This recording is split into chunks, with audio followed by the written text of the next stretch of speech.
Okay, so you cover like contextual studies, and often students find it hard to see the relevance in relation to animation and multimedia, mainly because I feel they have no experience of history design or visual studies. And we've talked about using Second Life to provide that link to a world they're familiar with concepts such as like 3D modelling and the virtual being an important part of both courses. So how do you think we can sell like critical studies such as like contextual studies, etc., to skeptical students using Second Life? Wow. Well, I think there's a couple of things. I mean, last week we were talking about Walter Benjamin and the work of art in the age of mechanical reproduction, and I know you said to me that the students could click on a place and they could then go around and visit it.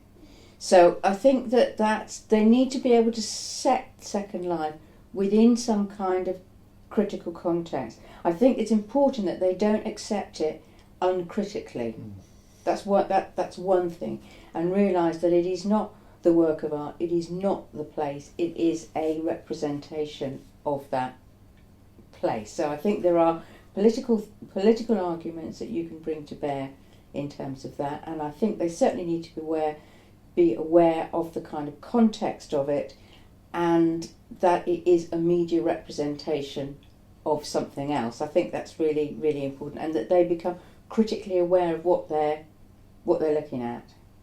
I think in terms of using it, I mean, I think a useful project would be, I mean, we are very tied with our DMRs and with kind of academic structure generally, and preparing students for their third year.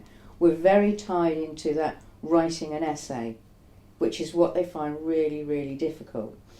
And I think one of the ways that Second Life could be used is that they could write a visual essay, in terms of they could, because they've got the opportunity to collect any images they want from anywhere, so that rather than writing paragraphs and sentences and paragraphs, they can use visual images to represent their thought process, and they can create this in some sort of gallery space, which is like a journey, which you could go around as a kind of journey by which they are telling a story, in the same way that they're telling a story when they're writing an essay, except they're doing it visually, and they would have to then demonstrate why they've selected these images, how they feel it tells the story they want to tell. So I think that might be Idea, actually, yeah. a way of using it. And then it's also drawing on other things. I mean, we're going to have to make these links very explicit, because they won't just get them on their own. That if they're creating gallery spaces, they're developing forms of discursive knowledge about things, and that even the way that people are moved around the gallery tells a story a particular way. So you're drawing on aspects of display, aspects of spectacle, aspects of museology, and aspects of discourse as well, about moving people around through knowledge and creating bodies of knowledge to support particular viewpoints.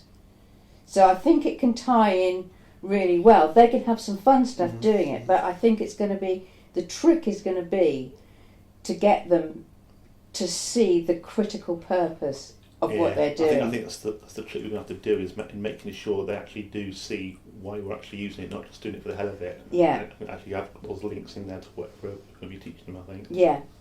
And we can make that quite explicit through schemes of work, so that you know what I'm doing, and then I can kind of, as I did today, say we're going to be talking about Second Life next week. You're going to be talking about it with Steve, so I want you to come with thoughts about it. Okay. Do you think the students make a connection when you discuss, say, the virtual in that context, like the real world visuals, e.g. the cinema, the gaze, and the mirror stage, and how do they approach those topics? How do I teach it? Yeah, and how do they see the relevance to, I say, animation or films? And Well, the